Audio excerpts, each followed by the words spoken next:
Hi friends, welcome to Relax Recipes. என்னதான் இட்லி தோசைக்கு டேஸ்ட்டாக சட்னி சாம்பார் வச்சா கூட இந்த மழை காலத்தில் காரச்சாரமாக ஏதாவது சைடிஷ் இருந்தால் ரொம்பவே நல்லா இருக்குங்க. இன்றைக்கி நம்ம பார்க்க போகிறது அந்த மாதிரி ஒரு சைடிஷ் தான். இதை பருப்பு இல்லாத சாம்பார் அப்படின்னு கூட சொல்லலாம், இல்லை இது மிக்சர் கொத்துன்னு சொல்லலாம். இது எப்படி பண்ணலாம் அப்படின்னு பார்க்கலாம். இந்த பருப்பு இல்லாத சாம்பாருக்காக நான் 1 கப் அளவுக்கு மஞ்சள் பூசணி துண்டுகளை எடுத்து வச்சுருக்கேன். நல்ல மஞ்சள் பூசணியை தோல் எடுத்து விதையும் எடுத்துகிட்டு இந்த மாதிரி சின்ன சின்ன துண்டாக எடுத்து வச்சுக்கோங்க. நல்ல ஒரு பெரிய கப்புக்கு எடுத்துக்கோங்க. 2 தக்காளி, 3 அல்லது 4 கத்திரிக்காய் வெட்டி வச்சுக்கலாம். ஒரு எலுமிச்சம்பழம் அளவு புளியை கரைச்சி எடுத்து வச்சுக்கோங்க. மிளகாய்த்தூள், உப்பு, 2 டீஸ்பூன் அளவுக்கு சாம்பார் பொடி. உங்களுக்கு காரம் கொஞ்சம் ஜாஸ்தியாக வேணும்னா இன்னும் கொஞ்சம் சாம்பார் பொடி எடுத்துக்கலாம். அப்புறம் தாளிக்கிறதுக்கு தேவையான கடுகு, உளுந்தம் பருப்பு, கருவேப்பிலை, சின்ன வெங்காயம், காஞ்ச மிளகாய், பச்சை மிளகாய் எடுத்துக்கோங்க. இது உங்களுக்கு ரொம்பவே சுலபமான ரெசிபி தாங்க. முதல்ல காய்கறிகளை சாம்பார் பொடி சேர்த்து வேக வச்சுக்கலாம். நம்ம புளி சேர்த்துக்க போறதுனால தக்காளி 2 சேர்த்துக்கிட்டாலே போதும், அதுக்கு மேல தேவையில்லை. இப்போ இந்த காய்கறிகள் முங்குற அளவுக்கு நம்ம தண்ணி சேர்த்துக்கலாம். 2 அல்லது 3 கப் தண்ணி சேர்த்துக்கோங்க. இதுல நம்ம வெட்டி வச்சிருக்கோம் இல்லையா 2 பச்சை மிளகாய், அதை போட்டுக்கலாம்.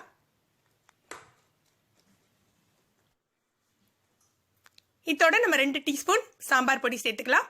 சாம்பார் பொடியிலேயே பெருங்காயத்தூள் இருக்கிறதுனால நான் தனியாக பெருங்காயத்தூள் எதுவும் சேர்த்துக்கல, சாம்பார் பொடி மட்டும் சேர்த்துக்கிறேன். உங்களுக்கு இன்னும் வாசம் தூக்கலாக வேணும் அப்படின்னா கொஞ்சம் மஞ்சள் தூளும் பெருங்காயத்தூளும் சேர்த்துக்கோங்க. இதில் தேவையான அளவு உப்பு சேர்த்துட்டு நம்ம வேக வச்சுக்கலாம். உங்களுக்கு காரத்துக்கு தகுந்தாப்புல நீங்கள் மிளகாய்த்தூள் சேர்த்துக்கலாம். மிளகாய்த்தூள் வேண்டாம்னு நினைக்கிறவங்க சாம்பார் பொடியை கொஞ்சம் எக்ஸ்ட்ரா சேர்த்துக்கோங்க. இதை மூடி ஒரு 4 அல்லது 5 விசில் வேக வச்சுக்கோங்க. நல்ல கொலைய வேகணுங்க. ஏன்னா இதை நம்ம மிக்சியில் அடிச்சுக்க போறது இல்லை, கரண்டியாலேயே மசிச்சுக்க போறோம். அதனால 4-5 விசில் வெந்தாதான் நல்ல கொலைய உங்களுக்கு கிடைக்கும்.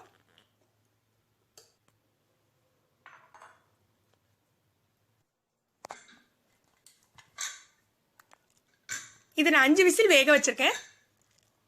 பாருங்க, நல்ல வெந்துடுச்சு. இதை நல்ல கரண்டியால மசிச்சாலே உங்களுக்கு நல்ல குழஞ்சிடும். இது எக்காரணம் கொண்டு நீங்க மிக்சியில போட்டு அடிச்சுக்காதீங்க. மிக்சியில போட்டு அடிச்சீங்கன்னா இதோட டேஸ்டே மாறிடுங்க. கரண்டியோ அல்லது மத்தோ வச்சு இந்த மாதிரி மசிச்சு விட்டுக்கோங்க.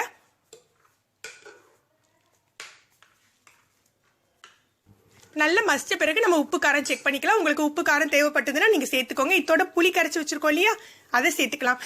புளி கண்டிப்பா சேர்க்கணுங்க. புளி சேர்த்தாதான் இதோட டேஸ்ட் உங்களுக்கு நல்லா தூக்கி கொடுக்கும்.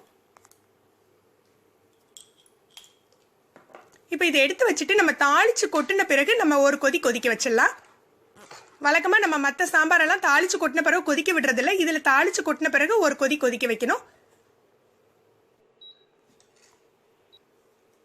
நான் இன்னைக்கு நல்லெண்ணெயில தான் தாளிச்சுக்க போறேன். உங்களுக்கு எந்த எண்ணெய் விருப்பமோ அதில் தாளிச்சுக்கோங்க.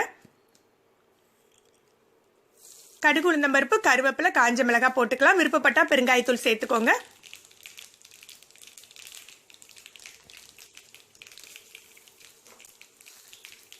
ஒரு கப் அளவுக்கு சின்ன வெங்காயத்தை நீளமா வெட்டி வச்சிருக்கேன். அதை இதோட போட்டு வதக்கிக்கலாம்.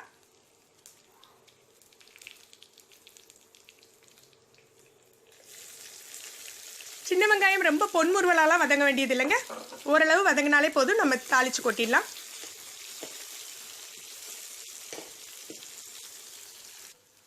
இந்த அளவு வதங்கினா போதும், நம்ம சாம்பார்ல சேர்த்து கொதிக்க வச்சிடலாங்க. இந்த சாம்பாருக்கு நம்ம பருப்பு எதுவுமே சேர்க்கல, ஆனா உங்களுக்கு நல்ல காரச்சாரமா இட்லி தோசைக்கு ரொம்ப மேட்சா இருக்குங்க. இது ரொம்ப சட்டுன்னு செய்யக்கூடிய ரெசிபி தாங்க, சத்தான ரெசிபியும் கூட. நீங்க இதை ட்ரை பண்ணி பாருங்க. இதை பத்தின உங்களுடைய கருத்துக்களை கமெண்ட்ஸ்ல சொல்லுங்க. உங்களுக்கு இந்த வீடியோ பிடிச்சிருந்தா லைக் பண்ணுங்க, உங்க ஃப்ரெண்ட்ஸ்க்குலாம் ஷேர் பண்ணுங்க. இது வரைக்கும் நம்ம சேனலை சப்ஸ்கிரைப் பண்ணாதவங்க சப்ஸ்கிரைப் பண்ணிக்கோங்க. மறக்காம கீழே உள்ள பெல் பட்டனை பிரஸ் பண்ணிக்கோங்க. அப்பதான் நம்ம சேனல்ல போடுற புது வீடியோக்களோட நோட்டிபிகேஷன் உங்களுக்கு இமிடியேட்டா கிடைக்கும். மேலும் ஒரு புதிய வீடியோல உங்களை சந்திக்கிறேன். நன்றி.